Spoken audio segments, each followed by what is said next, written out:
Bismillahirrahmanirrahim.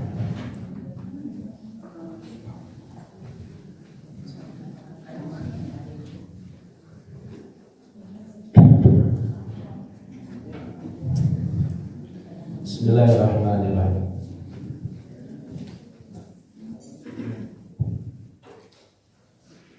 Assalamualaikum warahmatullahi wabarakatuh.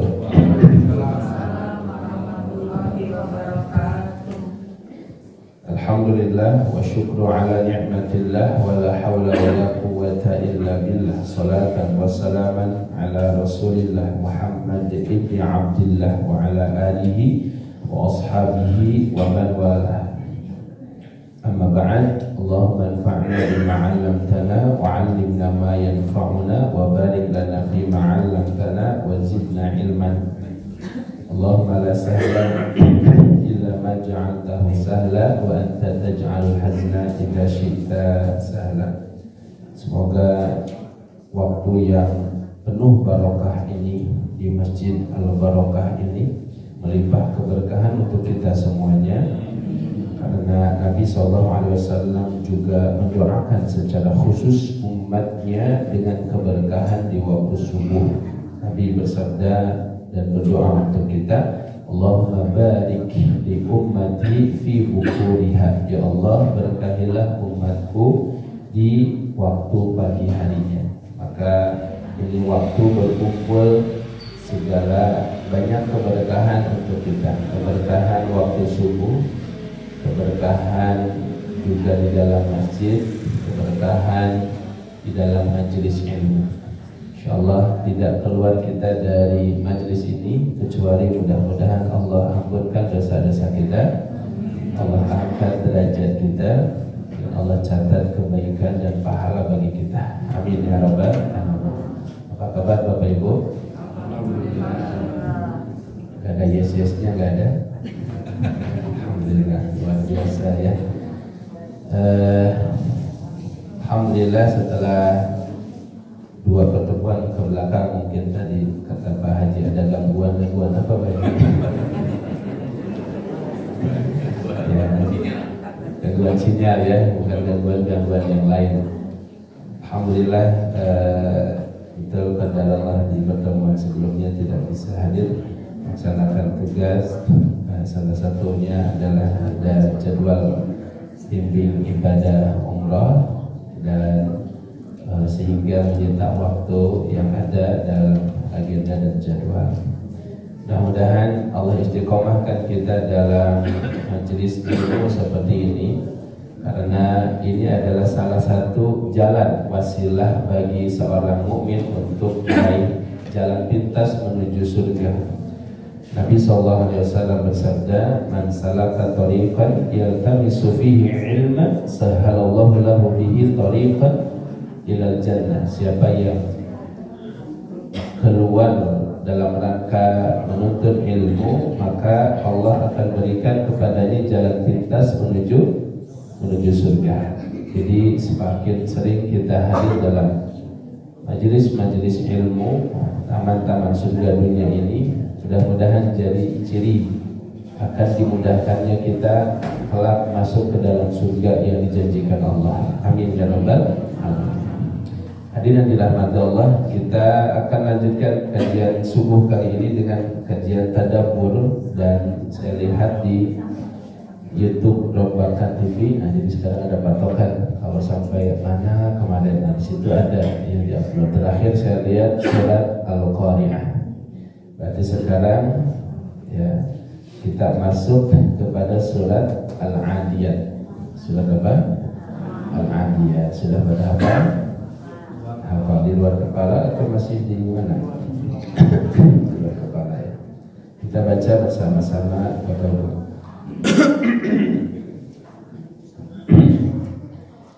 A'udzu billahi minasy syaithanir rajim.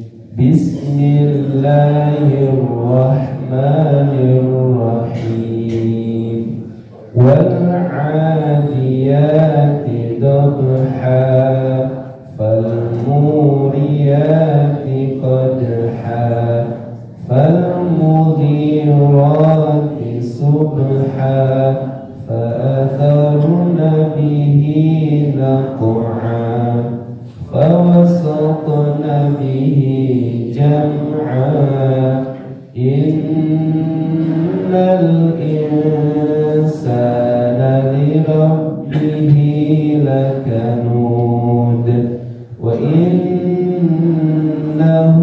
على ذلك لشهيد وإنه لحب الخير لشديد أفلا يعلم إذا بعثر ما في القبور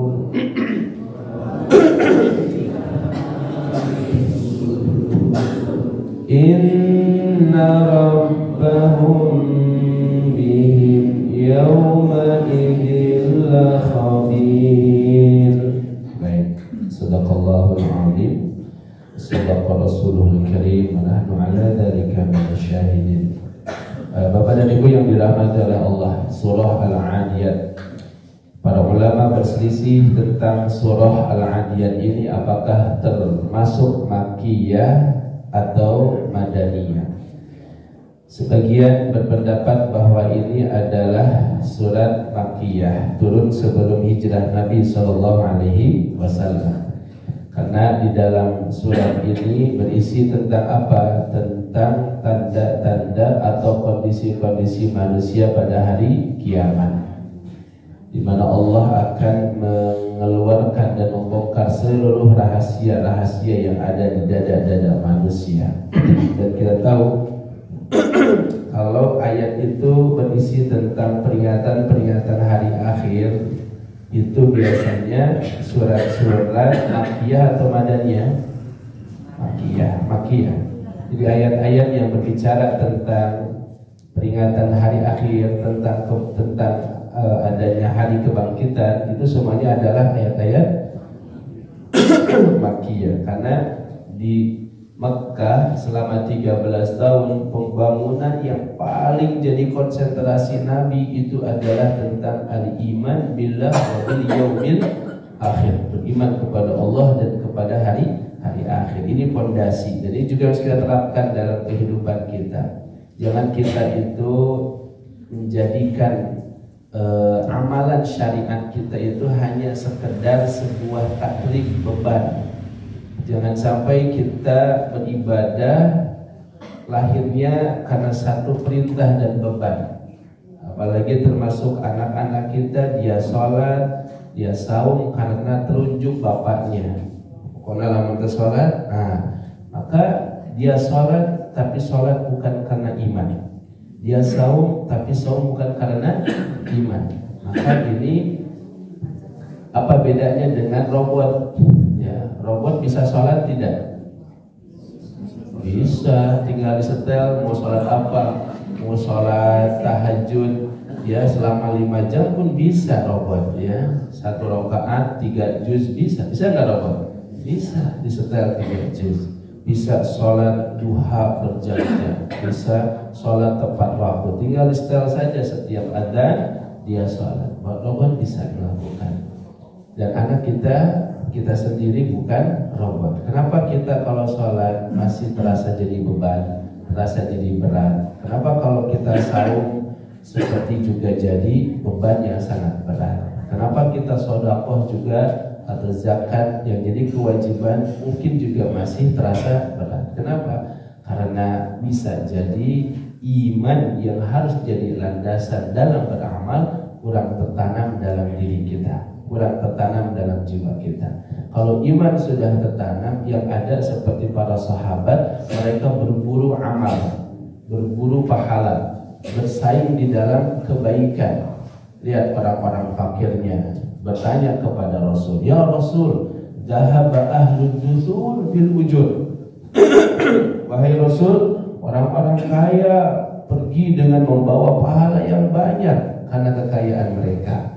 Kami sholat, mereka sholat. Kami saum, mereka saum. Kami kemudian ke masjid, mereka ke masjid.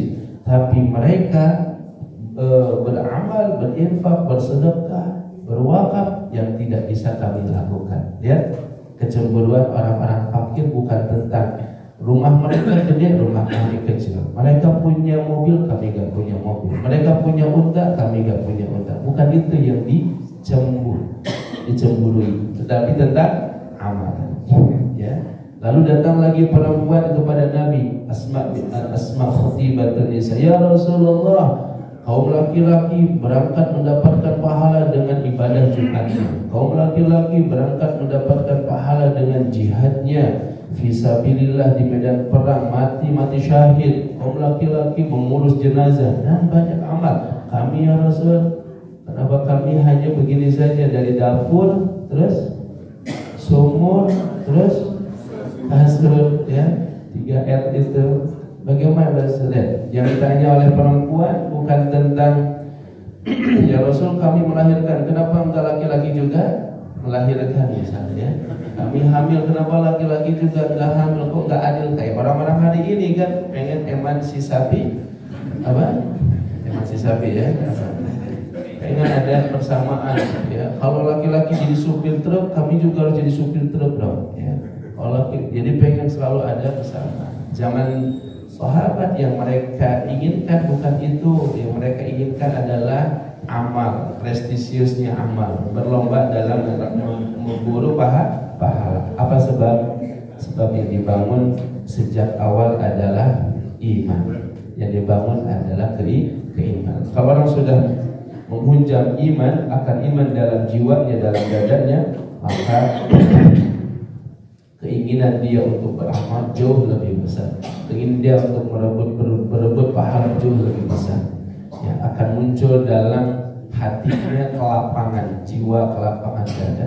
Nah inilah kenapa di periode Mekah, kalau dalam konsep kehidupan kita di periode awal, dalam kita tumbuh menjadi seorang muslim, yang kita tanamkan itu iman dulu sebelum Quran. Itulah kata Aisyah radhiyallahu taala anha, kami ini diajarkan iman baru Al-Quran. Bahkan kami tidak dikenalkan dulu tentang haramnya zina, haramnya khamar, dan taklif-taklif yang lain. Kenapa? Karena kalau misalnya kata Aisyah kami dilarang minum khamar sejak di Mekah, niscaya orang-orang akan lebih memilih minum khamar daripada memilih Islam. Artinya apa? Artinya orang itu beramal harus ada landasan, bukan karena keterpaksaan. Tapi proses ini harus dilakukan secara intensif. Pembangunan iman ini lebih penting daripada pembangunan ilmu-ilmu yang lain. Jangan sampai anak kita sudah jauh ilmu tentang dunia, sudah jauh ilmu tentang alam semesta, sudah jauh pengetahuannya tentang kehidupan di luar dirinya sampai di negeri-negeri, tapi tentang iman dia masih nggak paham. Ditanya iman, rukun iman aja nggak tahu. Rukun iman ada berapa? Oh kalau nggak salah udah ditambah jadi 7 ya. Misalnya kita jawabannya. Ya, ditanya rukun Islam belepotan, nggak tahu. Kan begitu ya? Pernah lihat viral video anak-anak SMA diwawancara, Kak tolong dong sebutkan berapa rukun iman. Nanya tuh bari iwitan temannya, kamu berapa itu tanyain ya. Mereka nggak tahu bahkan rukun iman dan rukun Islam. Hasbunallah wa ni'mal wakil. Maka hadir kata Allah ini mengajarkan ya sedikit tentang konsep makkiyah madaniyah, bahwa sebelum ta'rif dan taklif, ya sebelum itu kemudian kita itu dibebani dengan pengetahuan halal haram, wajib, sunnah, mubah, makruh, dan terakhir apa? Halo? Terakhir apa? Wajib, sunnah, mubah, terus makruh, terus haram. Sebelum ke sana takliful qulub dulu, dikondisikan dulu hati. Nah, isinya adalah pembangunan keimanan. Ini di Mekah. Di Madinah baru kemudian hukum-hukum muamalah. Hadirin dirahmati oleh Allah, di surah Al-Adiyat kita dijelaskan oleh Nabi. Ini Al-Adiyat ini menarik hadirin. Orang yang siapa yang suka nonton film? Ibu-ibu suka nonton film apa ibu-ibu? Ada ya. Oh apa? Nemenin ibu-ibunya gitu ya. Sebentar kucuk-kucuk tahe ya. Itu kalau kita nonton film kan suka ada intinya ya, apa tuh kalau mau ditayangkan di bioskop atau apa, ada istilahnya apa? Sinopsis atau apa lagi istilahnya? Trial ya. Jadi pas adegan terininya gitu ya, adegan terbaiknya hanya beberapa menit. Jadi orang pas dia tuh langsung set gitu ya, langsung shoot. Wah, apa nih film apa? Ada yang paling ini ya, adegan perangnya, adegan apa gitu. Nah, ini surat kayak begitu. Allah langsung menyebut wal 'adiyati dhabha, demi kuda yang berlari kencang. Jadi kayak gambar seperti ada tiba-tiba shoot, ada kuda yang berlari kencang. Ini kalau difilmkan bagus nih ayat ini gitu. Ya kalau dibuat ini kayak ahli-ahli animasi sekarang, ya ayat ini dimunculkan pas wal 'adiyati dhabha itu dengan datangnya kuda. Gimana suara kuda Pak? Masa shoot ya? Susah saya bukan peniru suara hewan soalnya. Suara kuda gitu, wal 'adiyati dhabha. Ya, jadi artinya wal 'adiyati dhabha itu apa? Demi kuda yang berlari kencang. Kemudian kata Allah fal muriyati qadha, dan kuda yang memercikkan bunga api. Kenapa? Karena ada hantaman-hantaman kaki kuda ke batu-batu sehingga memercikkan api. Oh, lebih keren lagi tuh. Coba sini siapa yang bagian animasi coba dibuat. Ya, tarik ke gitu ya. Coba dong suara kuda. Animasi gua. Saya mau contohkan tapi malah jadi takut menjatuhkan harkat dan martabat gitu. Makanya gitu loh. Langsung kemudian ada percikan-percikan api dari apa? Dari benturan antara kaki dengan batu-batu. Wah, indah pokoknya ini ayat. Jadi langsung orang Arab ketika dengar ayat ini terpana, diam, karena seperti melihat sebuah bioskop, sebuah gambaran yang langsung di-hook gitu. Langsung, wow, indah sekali. Itu orang-orang Arab, ya. Kalau kita baca wal-'adiyati dhabha ya lempeng-lempeng saja karena nggak ngerti kan gitu. Orang Arab pasti, oh langsung kebayang suasana situasinya. Wal-'adiyati dhabha fal muriyati qadha. Ya, demi kuda-kuda yang memercikkan bunga api karena benturan antara kaki dengan apanya? Dengan batu-batu. Kemudian fal mughirati subha, dan kuda yang menyerang dengan tiba-tiba di pagi hari. Nah, ini menggambarkan di mana kuda-kuda cepat ini. Apa ini, masya Allah ya. Kuda. Ada zam-zam, ada ya. Sampai mana tadi? Ya. Jadi kuda itu menyerang di pagi hari. Ini dalam peperangan, konsep peperangan berarti ini namanya kejutan. Orang perang itu ya siang hari datangnya, nanti tunggu. Ini tiba-tiba datang kuda yang dalam jumlah banyak berlari kencang di pagi hari. Orang lagi ngopi, ya kan? Orang lagi tidur, ya kan? Orang lagi ngapain di subuh hari, pagi hari? Masih bersih-bersih, ngapel. Tiba-tiba datang kuda. Lebih mantap lagi kan filmnya kan? Kebayang serat gitu masuk ke dalam rumah-rumah ke perkampungan. Ya fal mughirati subha, yang menyerang dengan gagah. Apalagi digambarkan itu para penunggang kudanya bawa pedang dua begini, ya satu kanan satu kiri gitu. Oh, apalagi sambil berbaris kayak formasi begitu. Wah, keren. Udah kegambar belum sama Bapak Ibu? Atau Ibu masih belum ngebayangin? Belum ya? Ya Bapak udah kebayang udah? Jadi khayalan lebih tinggi bapak-bapak berarti daripada ibu-ibu ya. Nah, kemudian fa'athar nabihi naq'a, sehingga apa, dari kuda-kuda yang berlari kencang tersebut ya, kemudian debu-debu berterbangan. Mantap ya. Mantap sekali ini ayatnya. Jadi langsung kegambar suasana yang ini tuh apa ini gitu. Ya, debu-debu karena apa? Karena kuda-kuda yang begitu banyak. Ya, kebul bahasa orang Borobudurnya gitu ya. Kebul gitu, kemana-mana. Kenapa? Karena ya di pasir kan. Nah ini ayat bagi orang-orang Arab ya tadi seperti apa? Seperti hook gitu. Ya langsung membuat siapapun yang mendengarnya langsung dia terperanjat, langsung dia terpana. Ini Allah mau cerita apa ini? Membahas tentang apa? Kok langsung dibawakan film itu kepada ininya langsung gitu, puncak daripada filmnya. Nah itu yang tergambar. Dan begini cara Allah untuk menarik perhatian orang-orang yang akan mendengarkan wahyu-wahyunya. Lalu kata Allah dalam ayat 5, fawasatna bihi jam'a. Lalu kuda-kuda itu menyerbu ke tengah-tengah musuh yang sedang berkumpul di tempatnya. Wah, jadi pasukan kuda ini langsung menerobos barisan-barisan musuh. Dan itu salah satu teknik yang dilakukan oleh Khalid bin Walid. Ya, dalam peperangan-perangannya dia serang musuh itu di waktu pagi hari.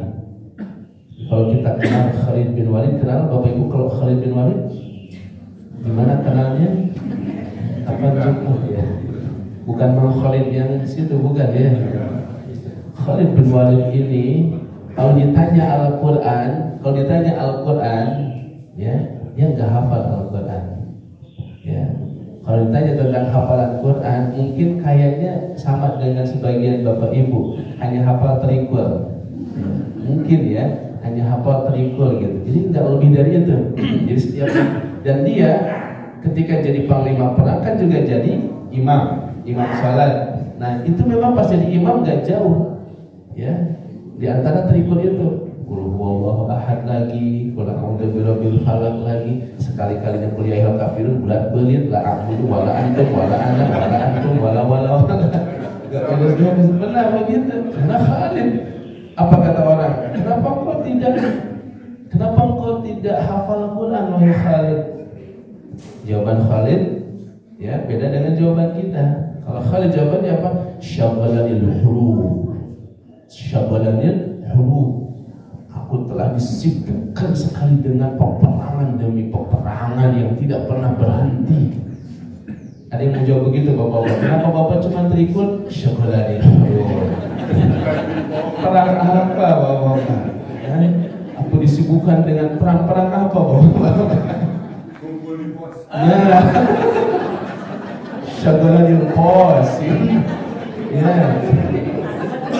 Syaghalanil pos katanya itu. Masya Allah, kami disibukkan dengan berperang di kotak catur. Beda begitu ya. Kalau Khalid betul Pak, Khalid itu nggak ada hafalan, makanya diprotes oleh jamaahnya. Kenapa kok jadi imam tuh yang dibaca itu lagi? Khalid pantas ngomong gitu. Syaghalanil huruf. Saya disibukkan dengan peperangan. Karena Khalid itu saja peperangan. Coba kalau dibedah, dibuka bajunya, oh sabetan, para tombak, wah panah itu sudah penuh. Tapi Khalid tidak meninggal di medan perang. Nggak ada duanya Khalid itu. Kata Umar, nggak ada lagi seorang ibu yang bisa melahirkan orang seperti Khalid. Terlalu dahsyat Khalid bin Walid itu. Jadi hafalannya Quran akhirnya dia nggak sempat menghafal. Kalau Bapak kenapa nggak sempat menghafal? Ya, kongres, kebanyakan kongres, nongkrong ke beres-beres deh. Ini hadirin, ya. Nah hadirin yang dirahmati oleh Allah, maka ini apalagi Khalid dengan surat ini, oh dia senang sekali, digambar kayak dirinya gitu, digambarkan di situ gitu. Memang ini Khalid salah satu teknik dulu ketika dalam salah satu peperangan perang Tabuk kalau tidak salah ya, perang melawan Romawi, jumlah kaum muslimin sedikit, ya maka dia buat strategi yang sangat jitu, ya dia buat strateginya gimana? Ini kaum muslimin itu udah wah kelabakan ini, jumlah kaum musyrikinnya orang-orang Romawi sangat banyak. Akhirnya apa? Di hari berikutnya Khalid mengganti pasukan yang kanan jadi di kiri, yang kiri jadi di kanan, ya, yang depan jadi di belakang, belakang jadi di depan. Musuh pas lihat, orang baru lagi nih, oh gitu. Belum lagi apa? Nanti sisanya dari belakang, ya, kemudian datang secara bergelombang. Jumlahnya padahal cuma 100 misalnya atau 1000, tapi yang datang 100 dan itu sambil bawa apa? bawa daun pelepah kurma, lalu di apa namanya? Digibaskan ya. Pokoknya digibaskan. Ya digibaskan lah namanya. Digusur. Jadi kena tanah sehingga keluar debu-debu. Dari kejauhan, wah ada bantuan lagi. Padahal cuma 100 orang. Terus itu dia berjalan, nanti setelah beberapa ini jarak agak tidak terlalu jauh, tidak dekat, datang lagi 100. Sama dengan tadi ya menggusur debu yang berterbangan. Jadi orang melihat, wah bantuannya tambah terus. Itu secara psikologi mereka sudah kalah. Ya padahal kalau 1000 orang datang ya segitu-gitunya. Tapi karena bertahap diberi ini kan jadi datangkan 100. Musuh melihat, wow bantuannya banyak sekali. Nah ini Khalid bin Walid. Yang suka-suka perang bacanya Khalid bin Walid. Kemudian Allah ingin bahas apa hadirin setelah sampai ayat kelima, membahas tentang itu semua. Allah ingin membahas tentang perkara yang penting, ya, tentang kehidupan manusia yang banyak ingkar kepada Allah Tuhannya. Apa kata Allah? Innal insana, sesungguhnya manusia, li rabbihi, kepada Rabbnya, lakanud. Kanud itu artinya ingkar. Apa ingkarnya di sini? Kata Hasan Al-Basri, ciri orang lakanud, ingkar itu ada 2. Apa cirinya? Yang pertama, tu'idul masaib, suka nyebut-nyebut dan ngitung-ngitung musibah yang menimpa dirinya. Yang kedua, watan sanni'am, melupakan nikmat-nikmat Allah kepada dirinya. Nah ini ciri orang lakanud, yang ingkar kepada Allah. Jadi bawaannya yang pertama apa? Kalau ngobrol, kalau dia itu ya ketemu orang, bawaannya apa? Nyebut-nyebut musibah terus. Padahal dia sudah banyak nikmat yang Allah berikan. Tapi yang kedua, watan sanni'am, dia lupakan nikmat-nikmat Allah itu. Jadi cenderungnya apa? Tu'idul masaib, dihitung abditanya, ya Allah cenah tedamang basa bulan, barangkali abdi tesakarola. Wah semua sebutin. Ya, jadi bawaannya tidak pernah bersyukur terhadap nikmat yang Allah berikan. Jadi ini adalah ciri orang pasti akan hidupnya susah, hidupnya akan sengsara, tidak bahagia. Jadi bapak-bapak dan ibu-ibu yang bosan bahagia, mau hidupnya agak susah, nah ini nih rumusnya. Rumus hidup tidak bahagia. 1, tu'idul masaib, sebut-sebutlah musibah. Ayo sebutkan. Bilang dikit 1 RT tahu misalnya gitu ya. Nah, semua tahu. Bapak lagi bilang ya, kenapa viral Pak? Viral lagi bilang ya Allah 1 RW tahu misalnya. Nah, jadi makanya di antara kebaikan minal birri kitmanul qasaid wasadaqah. Di antara kebaikan itu menyembunyikan musibah dan menyembunyikan sedekah. Jadi jangan selalu dikit-dikit diposting film nih gitu kan. Terus apa lagi? Apapun diposting gitu kan. Ya, orang yang melihat postingan kita, apakah memang semuanya mendoakan kita? Ya, ada sih mendoakan, tapi mendoakan itu apakah mendoakan kebaikan semua? Tidak, ada yang puas, syukurin loh, gitu. Kan begitu. Gak semua yang melihat kita itu sambil zikir, sambil doakan kebaikan. Jadi janganlah kita hal-hal kecil itu diposting, di WA, di Facebook dan sebagainya. Kita yang udah sembuh, udah move on, orang masih belum tahu ya. Nah, maka ciri orang yang lakanud, kata Hasan Al-Basri, adalah 2 tadi. 1 apa? Menghitung-hitung musibah. Jadi hitung-hitung musibah, akhirnya apa? Ya kita nemui orang kayak begini ya. Sehingga apa? Ya Allah, pikarunya baik kita. Pikarunya kasihan banget sih lu hidupnya, kayaknya gak pernah ada baiknya gitu. Karena setiap ini pasti aja mengeluh. Pasti mengeluh. Ketemu dengan siapa mengeluh, ketemu siapa mengeluh. Coba orang melihat orang begitu, bawaannya apa? Susah banget hidup lo gitu. Betul tidak? Coba beda dengan orang yang banyak ujian, banyak masalah, tapi kemana-mana senyum. Jika Bapak atau bukan saja. Jadi orang itu bawaannya senyum terus, kelihatan ada masalah tidak? Ibu-ibu kelihatan kan senyum-senyum begini ya, kelihatan nggak punya masalah, padahal banyak. Nah, kelihatan sebenarnya hakikatnya gitu ya, yang tersembunyi di dalam diri. Jadi orang itu kalau tidak banyak mengeluh, akan ini kayaknya orang bahagia banget gitu. Kenapa nggak pernah kelihatan dia itu banyak mengeluhkan? Padahal kalau dibongkar isinya, ya Allah, masalah rumah, masalah cicilan, masalah keluarga, masalah anak, masalah semua banyak.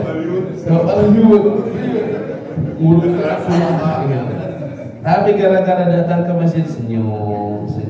Orang iri kepada dia, hasilnya sana itu tak ada masalah gitu. Ya, gak tahu sih. Begitu aja. Tapi kalau orang bawaannya setiap ngobrol mengeluh, akhirnya apa orang lihat? Wah, ripuhnya hidup Bapak. Meripuhkan diri. Dan itu juga rumus, hati-hati kita berkeluarga, berpasangan. Kalau itu yang terus diingat, ya kesulitan yang diingat. Kayaknya sepanjang saya nikah sama kamu nggak pernah saya bahagia, Mas.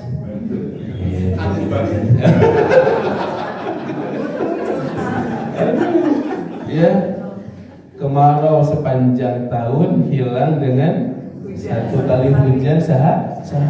Hati-hati ibu-ibu, kata Rasul SAW. Ibu-ibu dulu tenang. Nanti bapak juga akan kita bahas ya. Ibu-ibu terus gitu. Nah kata Nabi, tapi itu yang menjadi persoalan. Salah satu yang menyebabkan orang akan masuk ke dalam neraka, banyaknya orang masuk ke neraka, kata Nabi, li'annahu yakfurna, karena mereka kufur ke Allah. Wahai Nabi, bukan kufran al-ashir, tapi kufur kepada kebaikan suami. Gimana ngomongnya ya Rasul? Ngomongnya begini, setelah segala kebaikan yang dilakukan oleh suaminya, lalu ada satu keburukan yang dilakukan, lalu istrinya mengatakan, ma ra'aitu minka khairan qattun, aku enggak melihat darimu kebaikan walaupun sekali. Kayak tadi, Mas, kayaknya kamu ya enggak pernah sayang sama aku, enggak pernah cinta aku, Mas. Padahal setiap hari lebih kamu gak anak, naon gitu. Lalu itu sayang dan cinta, ujung-ujung ngomong aku tidak melihat kamu mencintaiku, Mas. Sebenarnya kamu cinta kepadaku enggak sih? Aku masih cantik enggak sih? Harus jujur kata suaminya. Ya. Dulu iya. Nah, dia kata Allah, kata-kata itu menggugurkan amal kita, berbahaya. Sama kita juga suami. Kalau kita lihat selalu sisi kekurangan dari istri, bosan dengan istri, pengen cari yang lain. Kalau yang dilihatnya adalah Kalau berani. ini kelihatan ini ya, beraninya cuma pas mau ngumpul di pos, pagi-pagi, tidak, pulang ke rumah, selesai semua ini ya. Bu, kalau direkam di pos tarik dulu sama Bu, nanti kali-kali rekam Bu ya, pulang ke rumah kayak kerupuk disiram gitu ya. Nah, bener jadi jepek biasanya jadi itu diam-diam sudah aja ada undangannya ya. Nah, ini kata Allah, maka kalau kita patokannya melihat sisi tadi kekurangan, lupa dengan nikmat, makanya kan gitu. Kenapa suami istri itu makin lama, makin panjang usia pernikahannya itu makin dekat, karena rasanya bukan lagi mawaddah. Mawaddah itu hanya sekedar lebih kepada fisik, tapi sudah rahmah. Rahmah itu apa? Kasih sayang seperti seorang ibu kepada anaknya. Dia udah nggak lihat lagi kamu itu dulu ya saya foto dari manapun sisinya selalu kelihatan cantik. Kalau sekarang bingung saya foto dari mana gitu. Ya, dari dulu sisi kanan oke, sisi kiri oke, dari manapun bagus. Sekarang sampai bingung cari angle-nya itu. Itu dulu awal-awal ya ada rasa mau. Kalau sekarang apa adanya, disyukuri. Bahkan kalau ditanya siapa yang paling baik, anaknya. Begitu pula siapa yang paling ganteng, ibu pasti jawab siapa? Suaminya. Gitu kan, nggak ada. Bapak ditanya siapa yang paling cantik, di depan istrinya pasti istri saya, Ustaz. Kalau di pos bahaya pasti ya. Membongkar obrolan rahasia bapak-bapak. Tidak muncul di sini bawakan saroleh yang disebutkan adalah kebaikan istrinya katanya. Nah, ibu ibu Allah, jadi yang disebut dengan al-kanud tadi sebutkan Hasan al-Basri tafsir At-Tabari sebutkan ya'udul masaib wa yansa ni'ama rabbih, yaitu suka menghitung-hitung musibah dan melupakan nikmat daripada Rabbnya. Pasti itu enggak akan pernah kita menjadi orang bahagia, selalu akan merasa kurang. Kenapa? Karena yang dia lihat, yang dia pikirkan selalu kekurangan dirinya. Saya enggak punya ini, dan itu yang membuat minder. Kalau kita latihan untuk scale up, latihan untuk menaikkan diri kita, kemandiri rasa percaya diri kita, maka sebutkan nikmat-nikmat yang Allah berikan kepada kita. Mulai dari situ, jangan fokus kepada kekurangan. Kalau fokus kepada kekurangan, kita gak akan pernah bisa maju. Orang-orang yang minder orang-orang yang minder itu ketika dia fokusnya hanya, tapi saya nggak bisa, saya lulusan SMA saja, saya nggak bisa. Hal-hal itu yang dia sebutkan, maka dia nggak akan pernah bisa maju. Nah ini jadi rumusnya, berarti kita balik. Apa kita balik? Syukuri nikmat-nikmat yang Allah berikan, lupakan musibah, lupakan kesusahan yang menghampiri kita. Karena memang begitu. Orang lebih banyak yang mencari yang tidak ada, lupa dengan yang ada. Yang kisah yang dulu pernah saya sampaikan, orang dapat 99 dinar, lupa dengan yang 99, yang dipikirin ya 1 dinar. Kebanyakan hidup kita begitu. Padahal sudah banyak nikmat yang diberikan Allah, tapi seakan-akan tidak ada. Kenapa? Karena yang dia hanya mengingat yang satu saja. Kemudian berikutnya hadirat Allah, innal insana li rabbih lakanud, sesungguhnya manusia ingkar kepada Rabbnya. Nah, kalau kita lihat para nabi alaihi salatu wassalam, di antaranya adalah nabi-nabi yang diuji oleh Allah ya dengan ujian yang begitu berat. Di antaranya Nabi Ayub alaihi salam. Nabi Ayub itu diuji dengan dua, dengan manis, dengan pahit. Diuji dengan kenikmatan, diuji dengan kehilangan. Bayangkan Nabi Ayub sekian lama dengan nikmat yang banyak Allah berikan, tiba-tiba hanya dalam satu waktu hilang ya semua kekayaannya, hilang juga seluruh anaknya. Ada 12 anak, roboh rumahnya, mati semua. Coba bayangkan, hilang keluarganya, harta bendanya, anak-anaknya, tambah tiba-tiba punya penyakit yang tidak ada obatnya, penyakit sekujur tubuhnya yang membuat semua orang menjauhinya, bahkan diisolasi. Kalau sekarang di apa istilahnya? Di karantina. Khusus Nabi Ayub dan keluarganya. Keluarganya pun sudah tidak tahan, akhirnya pada menceraikannya, pada pergi meninggalkan Ayub. Tinggal hanya seorang istrinya saja. Bayangkan. Tapi kemudian Nabi Ayub alaihi salam dikatakan, ya, aku telah berada dalam kenikmatan. Kan istrinya bilang, ayo dong minta kesembuhan kepada Allah. Kamu kan Nabi Allah, sudah parah sekali keadaan wahai suamiku. Apa kata Nabi Ayub? Aqamtu fil na'imi sab'ina sanatan wa uqimu fil bala'i sab'a sinina. Aku telah berada dalam kenikmatan itu selama 70 tahun dan aku baru diuji dalam waktu 7 tahun. Faqala kemudian aku hanya meminta kepada Allah, anni massaniyad durru wa anta arhamur rahimin. Aku hanya mengatakan, ya Allah, sesungguhnya aku telah ditimpa penyakit dan Engkau adalah Tuhan yang Maha Penyayang di antara semua penyayang. Jadi bayangkan 70 tahun berada dalam kenikmatan. Kasih jangan 7 tahun, 7 hari aja kita dikasih sakit, seolah-olah 70 tahun itu hilang dari kita. Seolah-olah nggak pernah kita merasakan nikmat sehat, nikmat, kemudian punya rumah, punya keluarga, enggak ada. Hanya apa? Dikasih sakit 7 hari. Nah, makanya malu Nabi Ayub ketika diuji oleh Allah 7 tahun sakit. Lalu kata Nabi Ayub, 70 tahun aku mendapatkan kebahagiaan dan kenikmatan. Jadi yang diingat-ingat itu adalah nikmat yang Allah berikan, sehingga dia tetap lapang, tetap bahagia. Nah, tapi ini doanya gara-gara kemudian kesabarannya Nabi Ayub, dan doa ini apa yang terjadi? Dibalas oleh Allah, diganti oleh Allah 2 kali lipat dari keadaan dia sebelumnya. Dia sebelumnya kehilangan anak 12. Apa yang terjadi? Allah kasih kesembuhan kepada Ayub, lalu istrinya setiap melahirkan kembar sampai punya 24 anak. Oh, Masya Allah. Tuh, ibu Allah jenah. Allah Maha Kuasa hadirin. Allah Maha Kuasa untuk merubah keadaan. Dirubah lagi.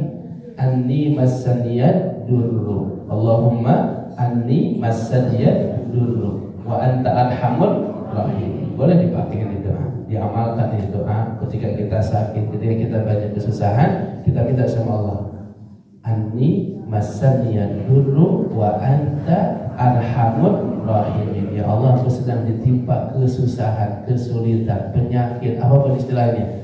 Wa anta arhamur rahimin, dan Engkaulah yang paling penyayang di antara para penyayang. Kalau Allah gantikan kepada Ayub alaihissalam, Allah kemudian berikan kesembuhan. Kata Allah, coba injak tanah dengan kakimu, hentakkan kakimu ke tanah, lalu mandi dengan air dingin. Nah, dari situ kemudian Allah hilangkan semua penyakit Nabi Ayub alaihissalam. Allah kembalikan lagi kekayaan yang dulu diambil oleh Allah. Nah, hari mata Allah, maka Nabi Ayub alaihissalam memiliki tadi rasa syukur yang lebih besar, sehingga apapun keadaannya itu tidak membuatnya kufur kepada Allah.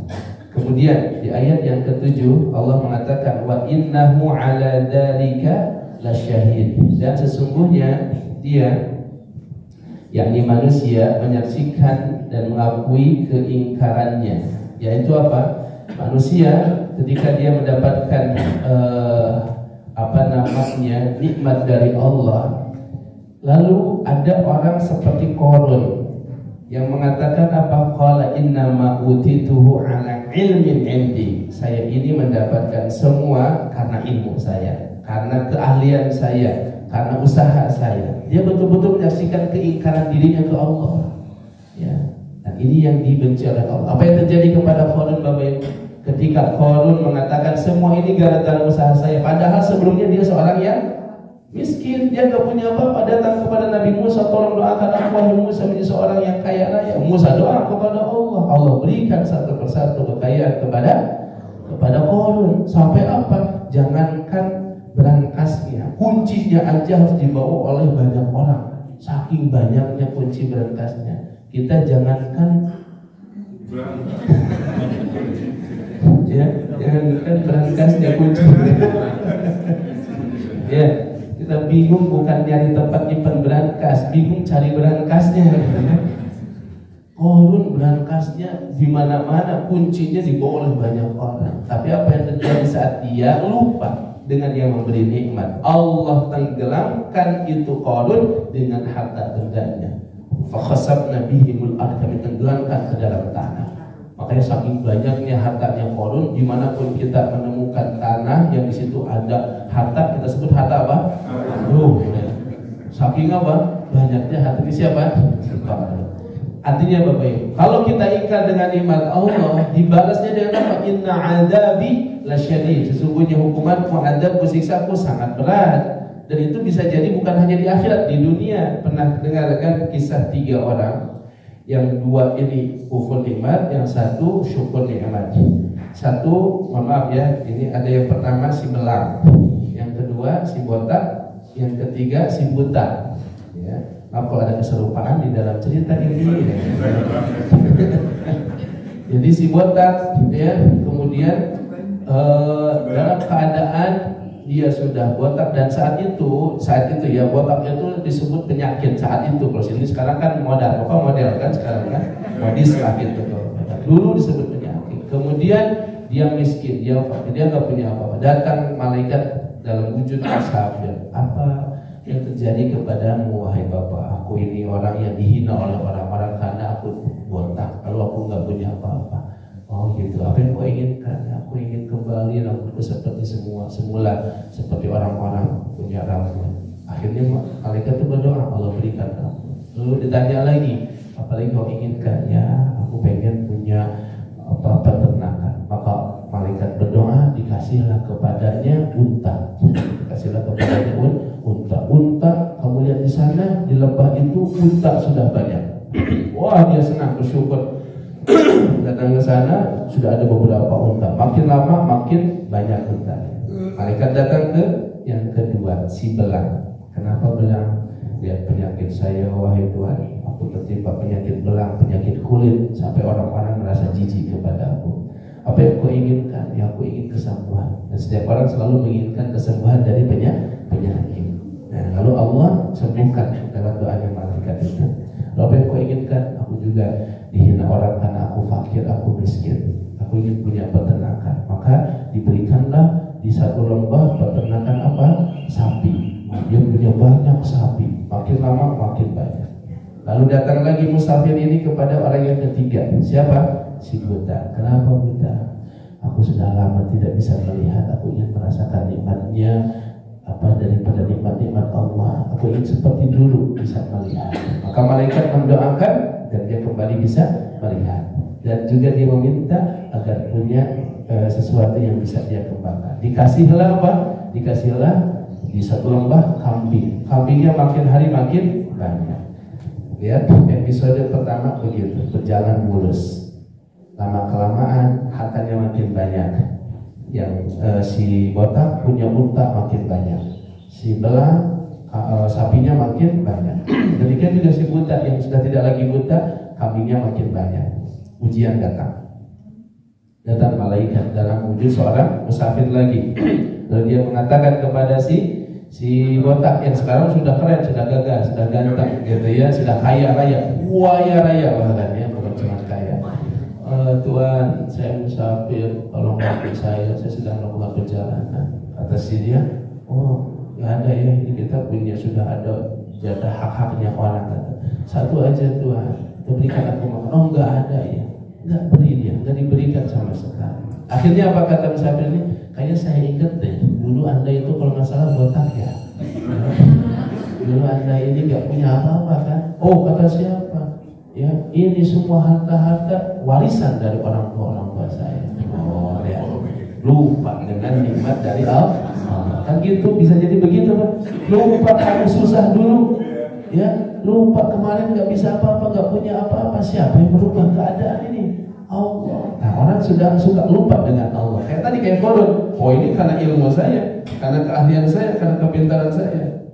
Maka apa kata Musa begitu? Kata malaikat, kalau engkau demikian, aku akan berdoa kepada Allah mengembalikan engkau ke keadaanmu semula. Maka tiba-tiba ditinggal, ya, langsung menuju ke orang yang kedua, si belang yang sekarang udah ganteng lagi, udah nggak ada belang, udah punya banyak peternakan sapi. Sahabat diminta, ditolak juga. Minta uang receh dong, nggak ada. Uang gede dong, apalagi. Minta sisa makanan tuh nggak ada. Ya udah yang baru apalagi gitu. Terus ini begitu, nggak dikasih tuh. Akhirnya apa? Sama. Kalau engkau berkata dusta, aku akan berdoa kepada Allah agar mengembalikanmu ke keadaan semula. Coba Bapak Ibu. Padahal cuma kasih 1 ekor aja, niscaya bertambah nikmatnya. Tapi gara-gara menahan 1 ekor, lihat orang-orang yang menahan zakat ini 2,5%, padahal cuma 2,5 dari 10 juta berarti cuma berapa? Sampai bingung itu ya, gitu ya. 10 juta cuma berapa? 2,5%-nya 250.000, hanya 25.000 ya. Tapi itu yang membersihkan dan akan menumbuh kembangkan. Gara-gara itu, lihat apa yang terjadi. Malaikat datang yang ketiga kepada si buta. Buta ini ahli syukur. Dia bilang, ini semua pemberian Allah Tuhan.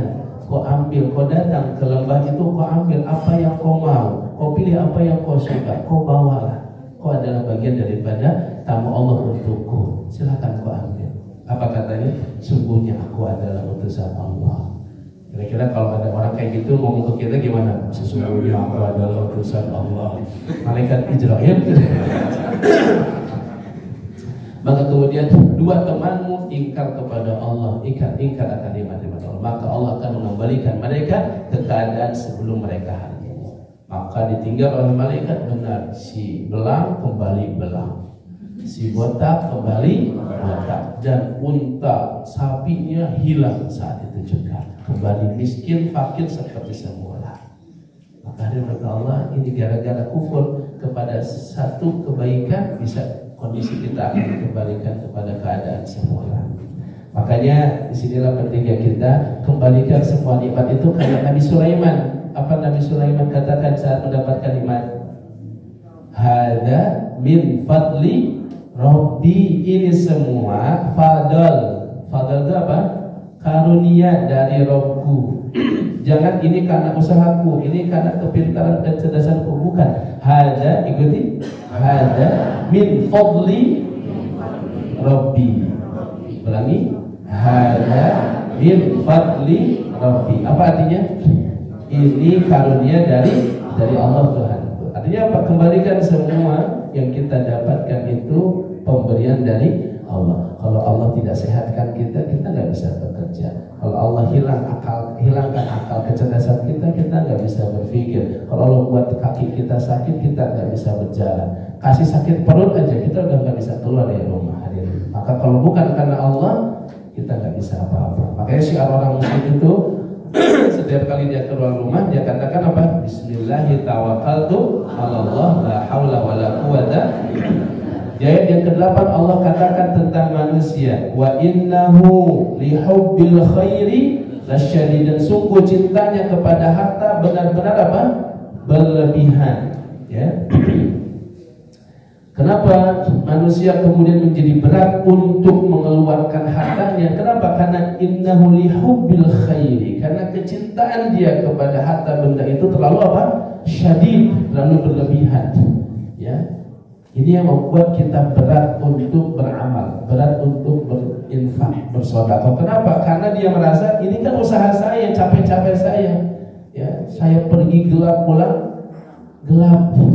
Masa rezekinya pun jadi gelap gitu ya. Susah-susah saya mau cari nafkah, terus sekarang harus keluarkan, udah nggak mungkin. Dan keadaan manusia itu kata Allah Subhanahu Wa Taala, manusia itu kalau dia terus-menerus mencari harta, mencari dunia, dia tidak akan pernah merasa puas. Karena dia seperti minum dari air garam. Diminum bukan menghilangkan haus, yang ada malah nambah haus. Memang begitu hadirin. Memang begitu kata Allah, kata Nabi SAW, manusia kita kalau menemukan ada lembah isinya emas, maka yang dipikirkan bukan ambil itu emas, tapi dipikirkan mana lagi ya lembah yang lain. Jadi yang satu belum diambil sudah. Kayak bapak-bapak kumpul terus ada acara makan-makan, yang punya dia aja belum dihabisin sudah ngambil punya orang gitu kan. Nah, diambil punya orang, lu punya dia dimasukin ke saku gitu kan. Saking apa? Tamak. Karena tamak aja gitu ya. Jadi apa yang membuat orang merasa kurang? Tamak. Bukan sedikit ya, tetapi karena dia tamak maka dia tidak akan merasa cukup. Maka Nabi SAW memperingatkan, ta'isa abdud dinar, celakalah hamba dinar. Ta'isa abdud dirham, celakalah hamba dirham. Ta'isa abdul khamisah wal khamira, celakalah hamba kain katun. Maksudnya kain apa? Kain sutra. Maksudnya apa? Orang-orang yang bahagia kalau ada fulus, ya. Kemudian merasa tidak bahagia ketika tidak ada fulus. Ada fulus, mulus. Nggak ada fulus, mampus. Nah, ini orang-orang kayak begitu, ya. Jadi ini sangat disetir, dikendalikan oleh fulus. Kalau ibu-ibu ada uang abang saya, nggak ada uang abang melayang. Wah, gitu ya. Tambah sayang, masya Allah, alhamdulillah. Begitu Pak, tambah sayang Pak. Nah, maka Bapak Ibu, kalau kita membangun satu hubungan karena dasar dunia, ini yang berbahaya. Dunia bukan berarti sesuatu yang kita harus jauhi. Tidak, setiap orang malah ini adalah mazra'atul akhirat, ladang akhirat Bapak Ibu. Ini ladang kita untuk meraih surga yang paling tinggi adalah dunia. Tapi dunia itu bisa menjadi ujian. Dunia itu bisa menjadi hijab bagi dia untuk mendapatkan nikmatnya akhirat. Ketika apa? Dunia tidak digenggamannya. Bapak Ibu, ada namanya sahabat Sa'ad bin Ubadah. Dia berdoa begini, Allahumma innahu la yasluhul faqru li wa la asluhu lil faqri faj'alni ghaniyan mughniyan munfiqa. Ya Allah, sesungguhnya kefakiran tidak pantas buatku dan aku tidak pantas untuk fakir, maka jadikanlah aku orang kaya yang bisa memberikan kekayaan, yang bisa terus berinfak. Sa'ad bin Ubadah, tahu apa yang dia lakukan setiap hari? Setiap harinya selalu memberikan hadiah kepada Rasul Sallallahu Alaihi Wasallam. Setiap hari datang ke rumah Rasul memberikan hadiah kepada Rasul. Makanya dia merasa, saya ini pantasnya kaya ya Allah. Tapi kekayaan itu dia sudah pikirkan untuk apa? Maka saat dia meminta, ya Allah, innahu la yasluhul faqru li wa la asluhu lil faqr. Ya Allah, fakir itu enggak pantas buat saya, dan saya enggak pantas buat jadi orang fakir. Kenapa? Karena di tangan saya ingin membagikan kebaikan itu kepada semua orang, termasuk yang paling diinginkan adalah bisa berbagi kepada sang Rasul. Setiap hari saat di rumah, setiap hari datang ke rumah Rasul memberikan hadiah kepada Rasul. Maka kemudian keinginan dia untuk menjadi, dan boleh Pak, tadi barusan saat ibadah namanya begitu, faj'alni ghaniyan mughniyan, jadikan aku orang kaya. Ya, nah ini orang-orang yang Allah pilih untuk menjadi orang kaya. Ini doanya Pak bagus nih. Ya, coba bisa diulang doanya. Coba lagi. Allahumma barik lana. Itu aja lah yang hafal-hafalan. Ya, intinya sama lah. Bisa susah kalau yang manusia kan dibacanya. Ya. Allahumma innahu la yasluhul faqru li. Ya Allah, kefakiran enggak pantas buat saya ya Allah. Wala asluhu lil faqri, dan aku tidak pantas buat fakir ya Allah. Kenapa? Karena kefakiran membuat dia tertahan dari berbuat baik, tertahan dia untuk bersedekah, tertahan dia untuk berwakaf, tertahan dia untuk memberi hadiah dan seterusnya. Maka jangan jadikan aku orang fakir. Ini model Sa'ad bin Ubadah. Ya, Sa'ad bin Ubadah. Lalu dia minta, ya Allah, jadikan aku orang kaya yang mampu memberikan kekayaan, yang mampu berinfak. Nah, ini yang dilakukan oleh Sa'ad bin Ubadah, orang Ansar, orang Madinah. Nah, hadirin Allah, maka orang-orang yang menjadikan dunia di tangannya ialah para penguasa dunia. Dan Nabi ini kepada orang-orang yang Allah karuniakan kekayaan, kata Nabi kepada Amr bin As. Amr bin As itu ketika dia mimpin perang, kata Nabi, semoga Allah menangkan dan semoga engkau mendapatkan kekayaan yang banyak. Kata Amr bin As, ya Rasul, aku perang bukan untuk dapat kekayaan. Aku perang bukan untuk mendapatkan kekayaan. Karena dia merasa, aduh, Rasul kayaknya merasa saya ini perang ini karena untuk kekayaan deh. Sampai Rasul mendoakan, semoga kamu menang dan semoga engkau mendapatkan kekayaan. Ghanimah, kan ghanimah kekayaan. Itu jangan salah, kalau sekali sahabat dapat ghanimah bisa ratusan dinar, dia sampai ribuan dinar. Ya, bisa miliaran. Maka kata Amr bin As, ya Rasul, aku perang bukan untuk itu. Apa kata Rasul? Lihat, penting yang orang-orang yang dipilih oleh Allah menjadi jalan kebaikan dalam dunia, ekonomi. Apa? Ni'mal malus salih li rajulin salih. Sebaik-baiknya harta adalah di tangan orang-orang saleh. Sebaik-baiknya harta ini apabila ada di tangan orang-orang saleh. Itu kata Rasul. Maka maksudnya apa? Engkau ini wahai Amr bin As adalah orang saleh, maka harta layak dan pantas di tangan. Dan itu dibuktikan oleh Amr bin As di masa Umar bin Khattab ketika Madinah paceklik betul-betul sedang kering, maka Amr bin As mengirim unta-unta dalam jumlah yang sangat panjang yang isinya adalah apa? Segala kebutuhan pangan untuk Ahlul Madinah dikirim dari Mesir. Masya Allah. Dibuktikan bahwa dia hadir ketika umat membutuhkan. Inilah yang disebut dengan sebaik-baik harta ketika harta itu ada di tangan orang saleh.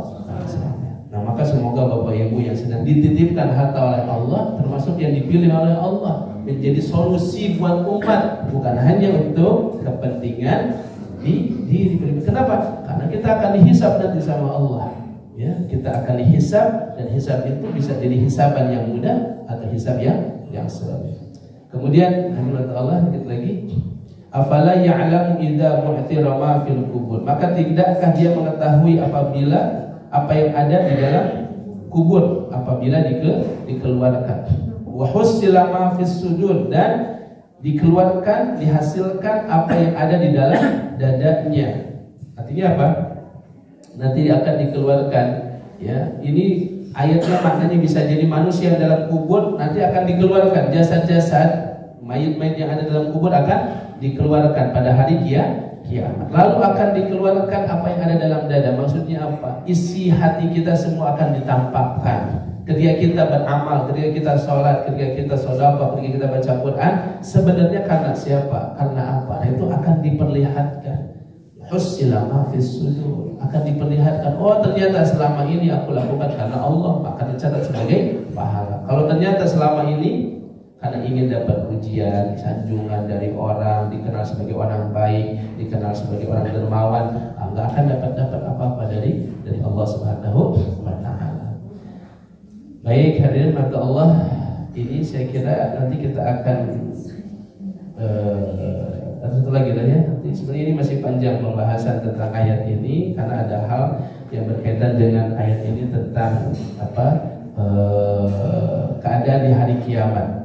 Ya, nanti mungkin insyaallah mudah-mudahan di pertemuan yang akan datang kita tuntaskan dulu dari akhir surat Al-Adiyat karena waktu kita sudah terbatas.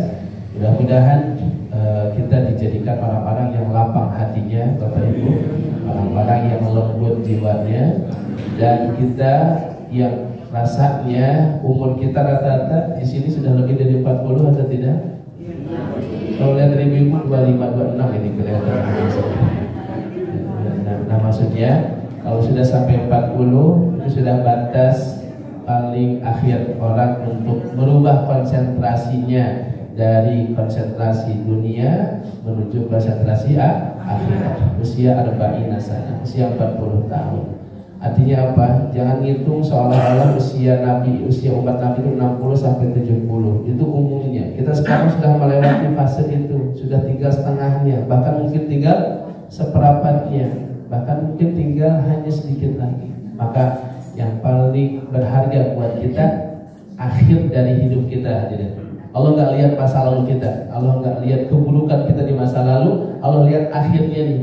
Alhamdulillah Allah panjangkan umur kita sehingga apa? Bapak-bapak yang dulunya sibuk dengan dunia sekarang masya Allah jadi ahli masjid, ya, menjadi sholat berjamaah di masjid, ikut ta'lim yang dulu mungkin nggak pernah dilakukan sekarang alhamdulillah bisa dilakukan. Nah, kita istiqamah dengan seperti ini di akhir hayat kita. Apa kata Nabi? Innamal a'malu